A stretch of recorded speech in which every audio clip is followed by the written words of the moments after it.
as we bring 2023 to a close. Man, it sounds weird to even say that out loud, but we're wrapping up.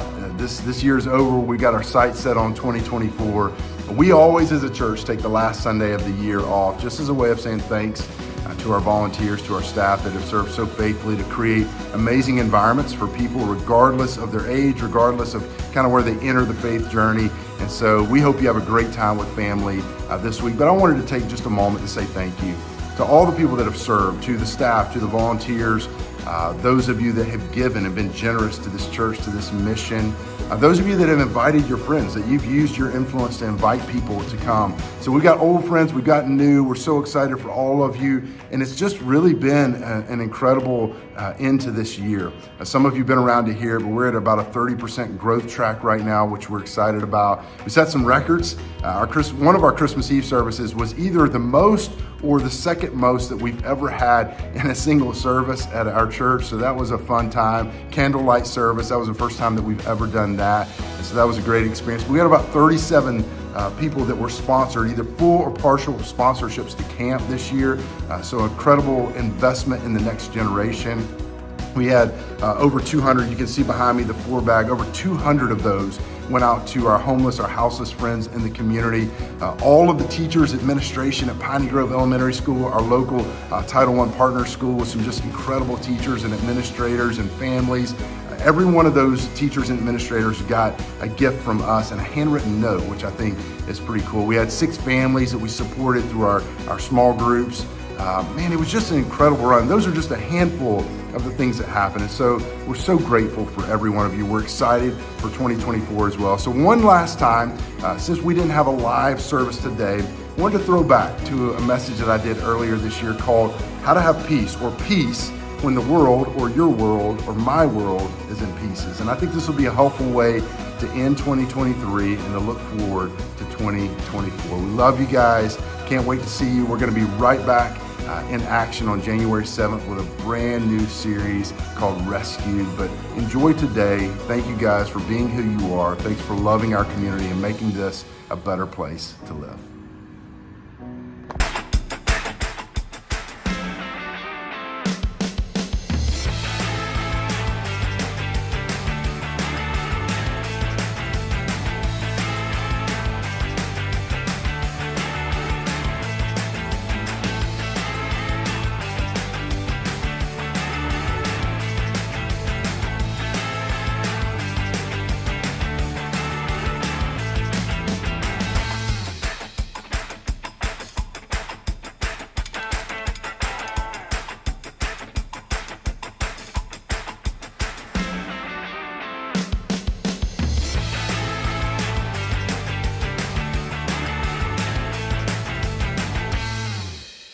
I need to know how many of you in the room you love, and just be honest, you're in church. How many of you in the room, you love yard sales or thrift shops or anything where you've got to act like you own an item before it's actually yours, and you speak to the person as if it's your item, but it's actually still there. So I think the Where You Been store kit fits in that category for the cult following that now has. Facebook Marketplace for the passive aggressive yard shoppers or yard sellers. So if you are in that hemisphere where you would say, I love that, like the thrill of the deal, the thrill of the negotiation while your spouse or your children are hiding in the car because it's so uncomfortable for them because they're introverts or they're like, just pay the extra 50 cents, right? How many of you are in that category of the yard seller or the thrift shopper? You know it. How many of you have someone sitting next to you that does not have their hand raised and they should, right? Now, I have a serious question for you. For all those of you that raise your hand and those of you that should have, what is wrong with you? I don't have a category for the whole thing that somebody would give up the earliest parts of their Saturday morning, or perhaps it's a Friday morning that some of my friends here, not mentioning any names like Chris Collins and Clark Bridge, that go to the Where You Been store and you give the earliest parts of your morning, maybe your morning off, right? And you go and you hustle a deal like it's somebody else's old stuff. Like the whole thing is just bizarre. You're like, but I got a whole bedroom suit for $15, right? So I got introduced to this whole thing the hard way. I didn't know there was rules to this game. You guys know this is like a whole subculture. Like, people are serious about this business. Like, there's whole networks of, like, I think it's a pyramid scheme at the end of the day, the yard sale thing, but there's whole groups of people and mechanisms and ways that you communicate about it, and they all know. Like, it's like, how did you know where I live? I put one yard sale sign up, and you're from, like, you're from Tennessee, welcome to my yard. But there's a whole thing I didn't know about. And so the first house that my wife and I owned in Charlotte, we did a yard sale. So we put all the stuff out the night before, put some tarps over it. That was problem one. Put all the stuff out, tarps over it, went to bed. I woke up at some ungodly hour. It was still dark outside with someone beating on my door. I don't wake up, like any of you wake up and you're like, what hemisphere am I in? I'm one of those, until I've had a cup of coffee, it's just game is off. And so I woke up and I started stumbling through. I thought there was a robber, because, as you know, all robbers knock before they enter. And so I stumble out, and there's this very angry human.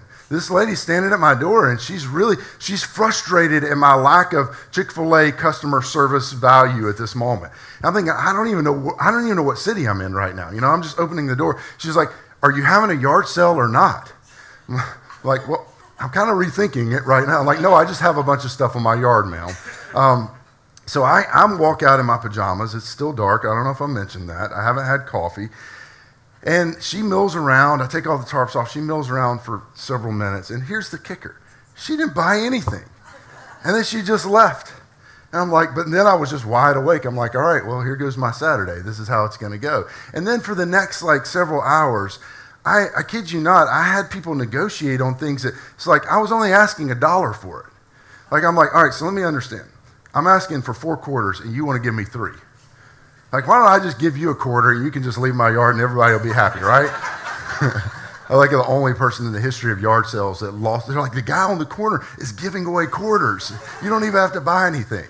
So this entire subculture is a very real thing. Some of you know about it. You've been a part of it. You understand it. But at the end of this one day that we were doing this yard sale, something happened. We had an encounter, my wife and I, and met a couple and had this conversation that I will never, ever forget. We score big, and every once in a while you score big at a yard sale where someone comes up and they were buying for a child that was the age that my son were getting rid of all of his stuff, and they're like, we will take all of it. I'm like, good, because I'd like to close shop early. I've been up since 4 a.m., right? So all of our stuff they were buying, and it made me curious. I said, well, tell me about tell me the story. And they said, well, we're foster parents. And they began to tell the story, and again, I will never forget. I still, if I ever drive by that old house in Charlotte, I still think about this story. Said, well, here's the story. We're fostering this young man, and they just began to break into tears. They said he has had the most horrible circumstance you can ever imagine. In fact, when we first got him, he went by the name Rape because he was a product of rape. And the man in the home, if you want to call him that, the man in the home had nicknamed this boy and called him that to the point that he responded to it. Said at one point, and I remember standing in my yard as they were telling me this, I remember what I felt, and you're about to feel it as well. Said at one point, this grown man, again, if you can call him that, put his hands on that little boy's arm. He got so angry with him that he twisted his arm until it broke. And I remember as they were telling me this, I couldn't handle it. And I've got children. If you got children, if you got grandchildren, if you can imagine that kind of label being put on your child or your grandchild, you imagine somebody putting their hands on your child or your grandchild, and for some of you, maybe it's your story, somewhere in your story. And I remember just not being able to wrap my mind around what was happening, just the level of evil that exists in our world. I want you to imagine. Take that little boy. He grows up a little bit. He's 12, he's 13, he's 14, he's 15, and you somehow find yourself in a position to give this young man some kind of advice for his life. And I want you to imagine that you look this little boy who's been nicknamed Rape as a young man, whose arm was twisted until it was broken by some man that wasn't his father that lived in his home. I want you to imagine that you're in a moment where you give him advice. And you look him in the eyes and you say, here, listen, I know this is going to be hard to hear, but the best course of action for your life is to forgive that man. it doesn't feel like enough, does it? Can you imagine being you? Can you imagine being on the other side of you as you deliver that advice? Yet, in many ways, that is the message of Christianity. But it doesn't feel like enough, does it? It feels like in a moment like that, and you've been perhaps not in a moment just like that one, but we've all experienced stuff. We've all experienced pain. We've all experienced hurt. Can you imagine? Think about your story. Think about the story of someone you know. Think about this story that I just shared. In a moment like that, sometimes, isn't it true that forgiveness just doesn't feel like it's heavy enough? It feels like someone's going to get away with it. It feels like it doesn't solve what needs to be solved. It feels like there's an inequity. You're like, so, wait. Can you imagine what this sounds like? If you didn't grow up in the church and you're not a Christian and someone tells you, wait a second, you said the thing that this young man needs to do is forgive? It doesn't feel like enough. It feels like there's something left that needs to be done. There's an inequity in that reality. And I remember as I was standing there in my yard, already weirded out by the whole yard sale thing, hearing this story, my first instinct when I heard that boy's story was not to pray, certainly was not to forgive. It was to find out where that man lived.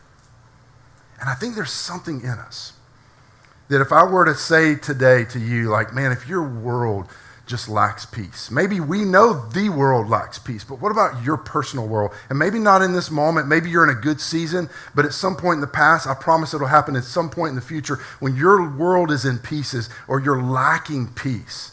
And we speak into that and say, hey, you need to forgive. If we were to say to you, the answer to the lack of peace is that you pursue forgiveness, there will be a tendency in all of us to go, but that doesn't feel like enough. And here's the deal. Well, that may not be your story. Your story may not be that extreme. Maybe your story is more extreme. I sat with people this week, my wife and I, and we heard some extreme stories. People that sit in the seats around you every single week, some extreme stories. Maybe that's not your story. Maybe it's not as bad. Maybe it's worse. But there has been a time in your life where you were wronged, where you were cheated, where someone lied to you, where someone stole from you, where someone took credit for an idea that was yours, where they gave you credit for something that you didn't do and you lost your job for it, or you lost the promotion. Someone treated you unfairly. Someone wove a narrative about you that was like close, but it was just far enough off that it really messed up your journey. Something happened in your relationship with your parents. Something happened in your relationship with your kids. And if you had to say it out loud, you would say your trust was broken and someone hurt you.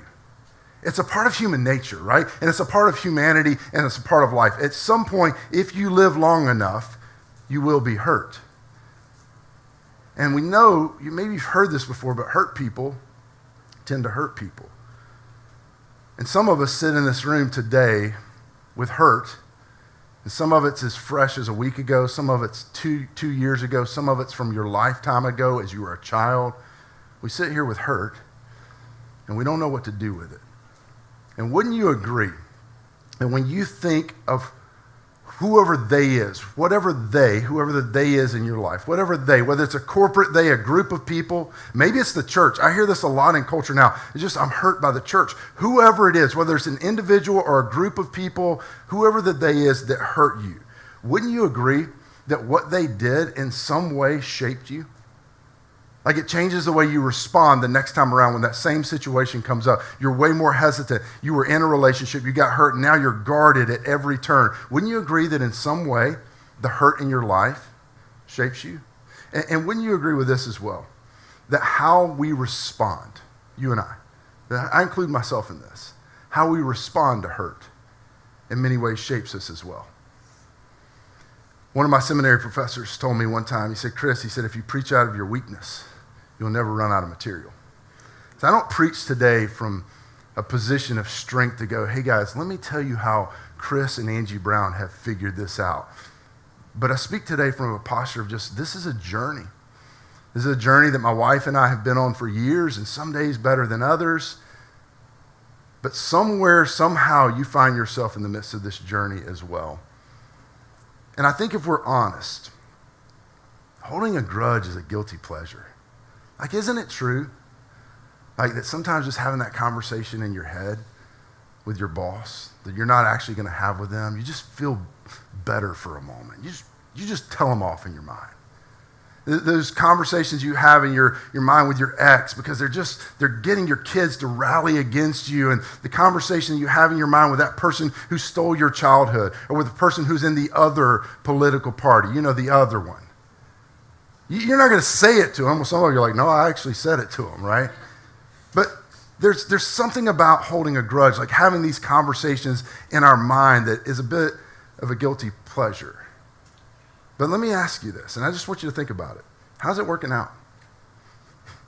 I mean, are you any better when you hold on to the grudge? Does it make your life better? 5 years from now, are you more satisfied? Is it making you a healthier person? Is it making your responses with the people that are closest to you in your home and at work? Is it making you better? Like, is the grudge really solving anything? See, here's what's sinister about grudges. The longer you hold it, being a grudge, the longer it holds you. Like, it's this mutual relationship. It's like one of those things, have you ever gotten your finger stuck in one of those things, I don't know what they call them, but you pull it, and the tighter you pull it, or the more you try to escape, the tighter it gets on your fingers. This is a grudge. The tighter you hold on to it, the longer you hold on to it, the longer it holds on to you, and the deeper you hold it, the deeper it holds you. And it may feel like a little guilty pleasure, like, man, I told him off in my mind, but it's not helping you. St. Augustine said it this way. He said, bitterness is like drinking poison and hoping that someone else dies. It feels good for a moment. You think, oh, I'm really going to show them, but it really hurts you. Here's what we eventually realize, every single one of us. At some point in your life, and some of you are there, and it's funny, some of us have learned it, and we still try to employ the idea of bitterness or a grudge or holding on to it. But here's what you'll learn. At some point, we'll all learn or relearn that the person that the grudge that we hold is hurting is not the person we're holding the grudge against. It is the person that's holding the grudge. And that's what St. Augustine was getting at. When we hold on to stuff, it holds on to us. And let me just say this. As long as you and I are chained to the past, weeks, months, years, doesn't matter. As long as we're chained to the past, it will alter your future.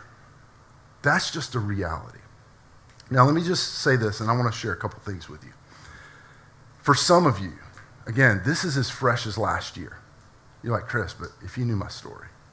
For some of you, this is as fresh as last month or last week. You're like, Chris, if you could hear what I'm dealing with. So even if what I say today sounds oversimplistic and you're like, man, that's a really good idea, but I don't know if I can get there, I want you to hold on to it. And I want you to start to take steps in this direction. And here's what I would say. There is a different reality that's better. Something that will bring peace in the midst of our life or our world being in pieces. Now, I want to show you this image. This image is an image of what is one of the most recognizable symbols, if not the most recognizable symbol in the world. But in this symbol, we learn how to have peace when our world or the world is in pieces. And it's simple. It's in the simple word forgiveness. So here's what I would propose to you. Forgiveness works better than a grudge. I know it sounds simple. And you say, yeah, but Chris, if you knew my story, and if I could just take 30 minutes or an hour after service and share with you my story, it'd be similar to telling the little boy whose name was raped that he just must forgive. Now, Chris, it's not that simple. It's more complicated than that. This is a really good Bible lesson. This is a really good idea. But Chris, if you knew what my story really was, if you knew how I was really treated at work, if you really knew, then you would know that this is oversimplistic. And I'm going to wrap up today with a story that I hope will give you hope that every single one of us, regardless of what your story is, that you can lean into this reality of forgiveness. Now, when we look at the cross, most modern depictions of the cross, especially if you think about the cross of Jesus, they show the cross 10, 15, sometimes even 20 feet off the ground, like they're way up high. But in reality, most Roman crosses were just a few feet off the ground.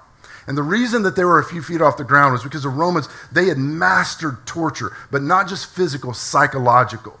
They wanted people to walk past the person on the cross, look eye to eye with them, the shame, the taking the humanness out away from this person. They wanted people to see it, feel it, experience it. And in that moment of the crucifixion, the Roman government, the Roman kingdom was sending a message: don't mess with Rome. Because if you do, this will be your fate. But on the cross of Jesus, Rome wasn't the only one that was sending a message. They weren't the only kingdom that was sending a message. The kingdom of Jesus on that day was sending a message as well. The kingdom of God, through the person of Jesus, was sending a message. And there's this powerful reality. There's people, and I've seen this, I've experienced this in my own life. Some of you have experienced this. Some of you will experience this, that when people come face to face with the beaten, tortured, eventually resurrected Savior, Jesus, when you come face to face with him, it changes everything. You never forget what you experience. You never forget who you experience, and it changes you and everything from that point forward. You will never be the same.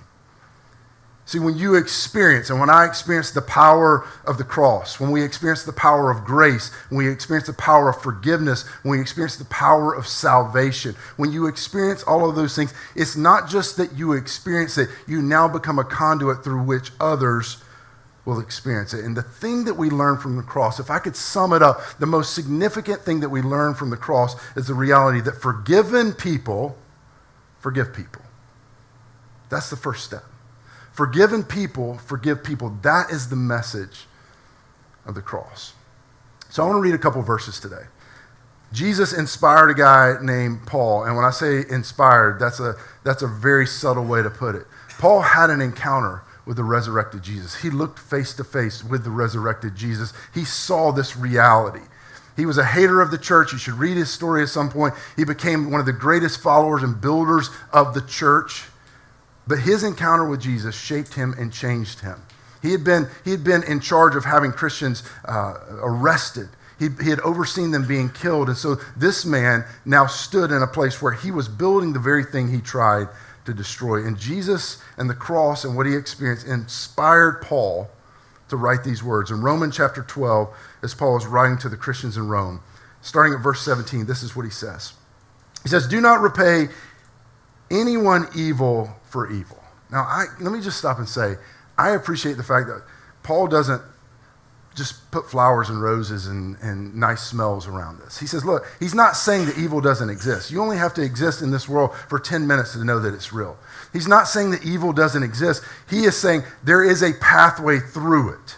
He says, do not repay anyone evil for evil, the evil that actually exists in our world. And he goes on. He says, be careful to do what is right in the eyes of everyone. And then I love that he says this, if it is possible, meaning that sometimes it's not possible. If it is possible, as far as it depends on you. Paul's saying, hey, you can't control everyone around you, but guess what? You can control you. You can control your responses by the power of God, especially once you've looked into the cross and you have received forgiveness. You now can dispense something that may not make sense to anyone else in the world, and it may not change them. That's not up to you. But he's saying you can control you. If it is possible, be careful to do what is right in the eyes of everyone. If it is possible, as far as it depends on you. And then he says this phrase, live at peace with everyone. Now that little phrase, live at peace, literally means to live in the condition of peace. And moms, I just want you to hear me say this. This is how we know that Paul did not have any children, right? Live in the condition of peace. He's saying there can be a perpetual state when there's chaos, because he's already acknowledged there's evil. I'm not saying that's going away, but in the midst of evil, in the midst of chaos around you, you can now somehow live in a condition of peace. It's really, really interesting. One of the things that Paul talks about in another place in Romans, he says that we're supposed to be ministers of reconciliation. This is just a big word that means that our primary thing is to restore broken relationships. That's what reconciliation is. When he says it, he says, hey, two types of things. We're going to restore broken relationships with other people, restore broken relationship with God because of Jesus and what he has done. We're to be ministers of reconciliation. That's plan A. But he's saying you can't always restore the broken relationship. In this little construct, it's interesting, and I don't have time really to dive into it. Paul's using what is more of a business construct. He's talking about this idea of he's hinting at this idea of a business partnership. He's saying, hey, there may be a time where wrong is done to you. Someone cheats you, someone steals from you, and you don't have to be a doormat. That's not what Paul is saying. He's saying there may be a time where the nature of the partnership changes forever because the damage is so great that has been done that it changes the nature of the partnership. It may change the nature of the relationship. But even if the nature of the partnership is changed, you can still pursue peace. And I think this is really important because I want you to hear me say this. Paul is not insinuating, nor do you find it anywhere in the scriptures, that we're to stay in an abusive or toxic relationship or context. There are times where there's so much damage that has been done that it changes the nature of the relationship, it changes the nature of the partnership. But Paul's saying that even if that's the case, plan A, reconciliation, restore broken relationships. But even if that can't happen, you can live in a condition of peace. It's a powerful concept. He goes on. He says, do not take revenge, my friends, but leave room for God's wrath. For it is written, it is mine to avenge. I will repay, says the Lord. Now we're talking, right? Like, this is kind of Bible verses you love, right? Now we're talking, like, so in other words, like, all right, this is the one I've been waiting for, so let's dial up some lightning bolts, God. I got a list of people. I'd like to order up a greasy spot for my former boss. I'd like to order up one of those for my ex, for the Republicans, for the Democrats. Yeah. I would love for you to do that, God. In fact, I want to be a part of it. In fact, God, you just follow my lead. I'll take the lead. You just follow me. We're going to work this thing out. But let me ask you a question based on this verse. Whose job is it to avenge? It's not a trick question. It's written in blue. You guys say it out loud. You didn't say it very loud because you didn't like the answer, right? Whose job is it to avenge? Isn't it interesting? When you and I take matters into our own hands, when we avenge, just sit with it. Whose job are we doing?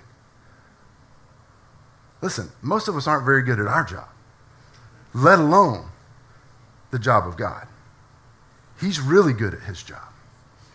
See, when we step into that space and we take matters into our own hands, and I'm not talking about being a doormat, but when we take matters into our own hands, we step into a dangerous space where we start to assume the role of God. We shouldn't be doing his job. We would be terrible gods. I would be a terrible God. Come on, listen, isn't it true, if we're honest, that sometimes the reason that we don't forgive people, sometimes the reason that we hold on to a grudge is because it feels like they're getting off the hook too easy. Like, that Christian stuff feels soft. Like, I'm supposed to forgive them? Chris, again, give me 5 minutes. Let me tell you what they did, and you will say, oh yeah, except for them. Isn't it true that sometimes the reason we don't want to extend forgiveness is because it feels like, but they never said they were sorry. They didn't change their behavior. And God said, no. Paul says this on his behalf. No. Listen, guys, that is above your pay grade. That is not your job. Here's what Paul is saying, and this is God-inspired. This is because of his encounter with the resurrected Jesus. What he's saying, our job, my job, is forgiveness. It's forgiving. That's our job. God would say, my job is avenging. And he is way better at his job than we are. And let me just tell you why this is not emotionally satisfying. Because God doesn't work on our timelines. He didn't ask you. You wanted it to happen tomorrow. You wanted it to happen last week, next week. And here's the thing. It may not happen in your lifetime. It may not happen in your view. But God is God and we are not. Our job, Paul says, is to step into forgiveness. And when you do this, when I do this, this is the secret to being at peace when your world or the world is in pieces. It is not our job to solve all of it. It's to forgive. Chris, they hurt me. I know. Chris, it broke me. I know. God is better at his job than we are. When we forgive people, it releases us. The crazy reality in all of this is it just feels so simplistic that it couldn't work. But I dare you to try it, to lean into this reality of forgiveness. And I'll tell you from my experience Sometimes it's not once. Sometimes I've got to bring the same person's name or the same situation back over and over and over again to release it again because I took a hold of it again. He continues. I so badly right here in this moment want to make a joke about God being the strongest avenger, but that'd be an inappropriate dad joke that I'll just slid it in there anyway. This whole thing's freeing. Verse 20, he continues. He says, on the contrary. In other words, what I'm about to say next is probably not intuitive. He says, on the contrary, if your enemy is hurt, the one that's hurt you, is hungry, then feed them. If he's thirsty, give him something to drink. In doing this, you will heap burning coals on his head. Some of you are like, see, now I'm really liking this guy, Paul. I don't know what other stuff he wrote, but I'm going to read it. See, that's what we want, right? Now, in true context, this verse probably doesn't mean what you think it means, but I don't want you to miss what Paul is saying. Paul is saying forgiveness is aggressive. This is not passive. This isn't the soft Christians going, oh, just forgive and you take advantage. Paul's saying, no, forgiveness is aggressive. It is breaking chains, not theirs, yours. It is releasing you in ways that you don't even know you're locked up.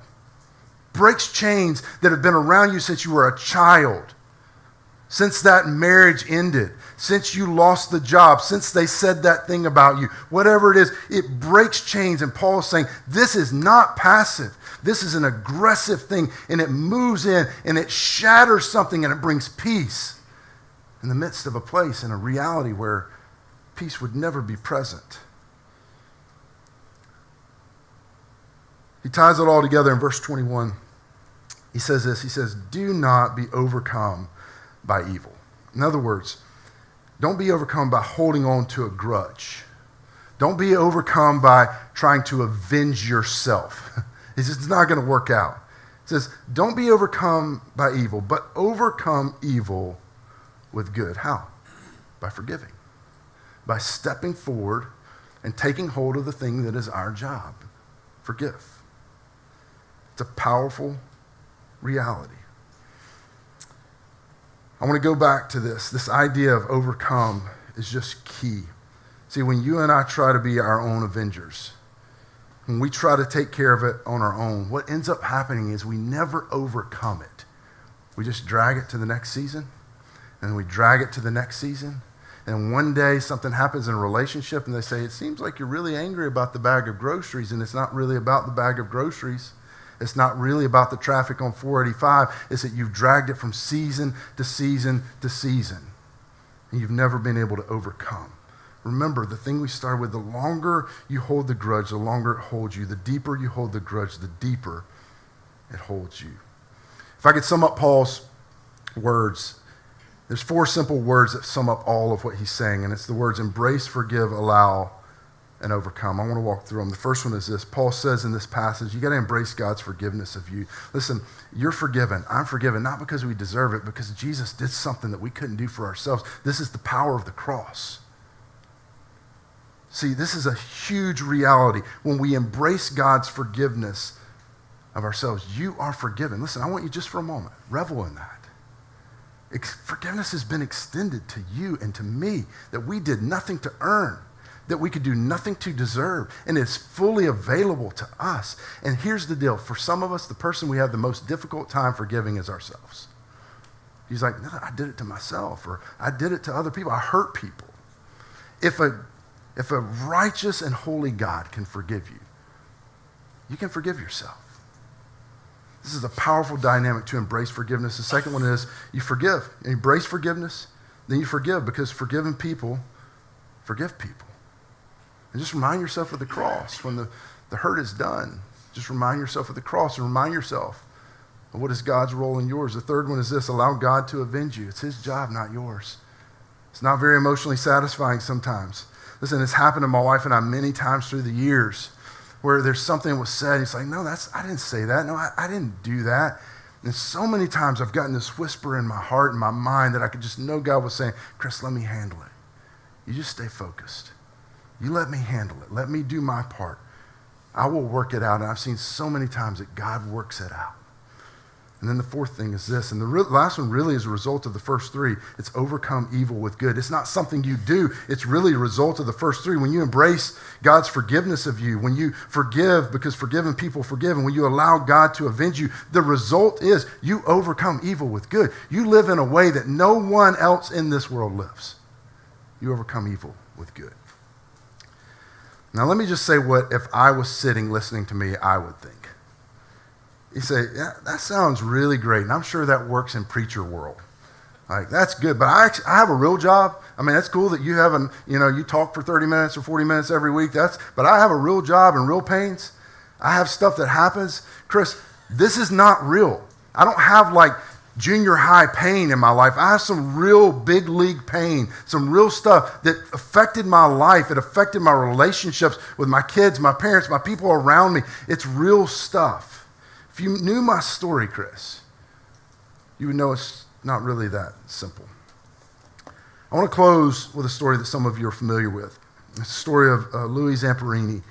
There was a book written about his life called Unbroken that was eventually made into a movie. Some of you have seen it. If not, you should watch it. But he was a great American runner. 1936 Olympics in Berlin.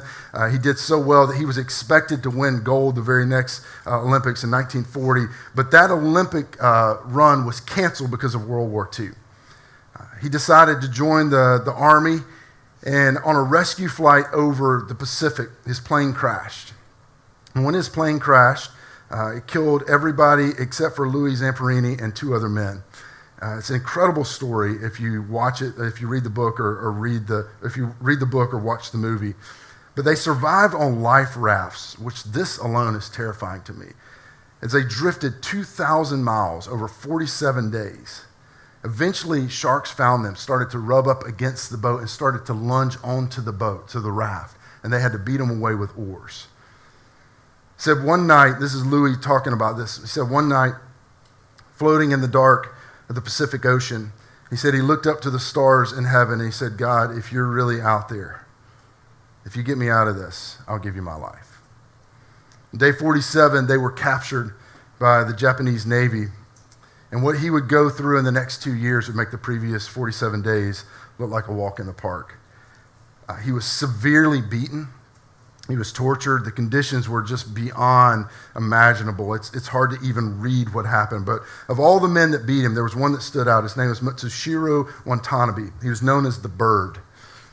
And at some point, he found out who this man, Louis Zamperini, was, that he was the famous American runner. This guy, Watanabe, ended up being one of the top 40 war criminals, both in the U.S. and Japanese government, for the U.S. and Japanese governments after the war, for the things, war crimes, all the things that he committed, all the things that he did. It was just horrific. But when he found out who Louis was, the famous Olympic runner for the U.S., he took all of his wrath, and his men took all of their wrath towards the U.S., and they aimed it at Louis, and they beat him in unimaginable ways. He said one day he commanded another prisoner to stand up and to punch him in the face over and over again. He said another day he made Louis stand up and he whipped a belt buckle into his face. He said he fell to the ground with a cracked skull. They stood him up, cleaned him off, and they did it again. He said for 2 years, this was the everyday reality. He said finally he couldn't take it anymore. He just had all he could take, and he made a plot to kill this man. But one day, just shortly after that, he was outside and an American plane flew over, and he thought maybe this is a sign that the war's ending. And sure enough, soon after that, the war ended and he was rescued. He returned to Torrance, California. He meets a beautiful lady. He gets married and he tries to start his life over. But here's the problem. While he had been removed from the war was still raging inside of him, as you can imagine. He said what had been done to him caused him unimaginable anger, the kind that most of us would never understand. He said he turned to alcohol, devastated his marriage, and he ended up in a complete downward spiral. He said his wife came to him, 1949, said there's a young evangelist in LA that everyone's talking about, this young guy named Billy Graham. He said, will you go? This is his wife. She says, will you go with me to this? And he said, I don't believe in God and I don't want to go. He said, but my wife was very persuasive, so I ended up at the revival service. He said, I went, but I didn't enjoy it, which I personally as a pastor take comfort in because he was talking about Billy Graham, right? Said, she begged him, give it one more night. Will you just come one more night? He said, I agreed. He said, but here's the deal. When the preacher says, let us pray, I'm leaving. He said he stood there through the whole thing. Billy Graham said, let us pray. He said, I kept my word. I stood up to leave. And as I was leaving, he said, my mind went back to floating on that raft when I said to God, if you will save me, if you'll get me out of this, I'll give you the rest of my life. And he said, and before my feet had gotten permission from my heart and my mind, he said, I turned around and I walked back down the aisle. And I put my faith in Jesus that day. And it's interesting.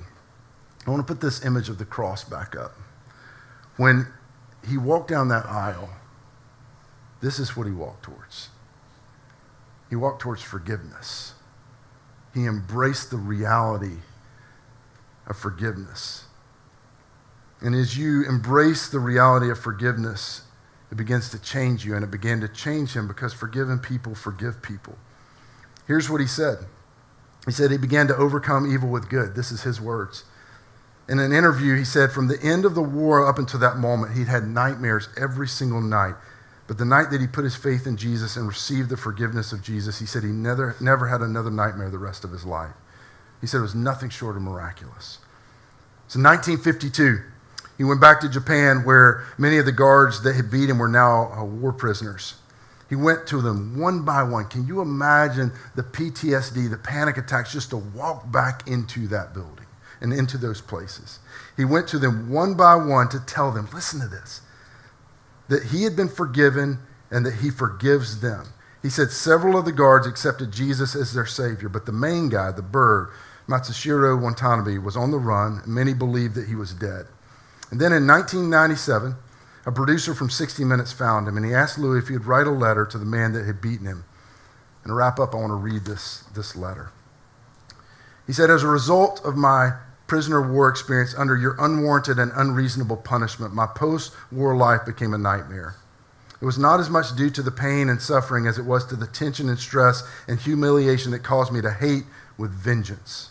Under your discipline, my rights, not only as a prisoner of war, but also as a human being, were stripped from me. It was a struggle to maintain enough dignity and hope to live until the war's end.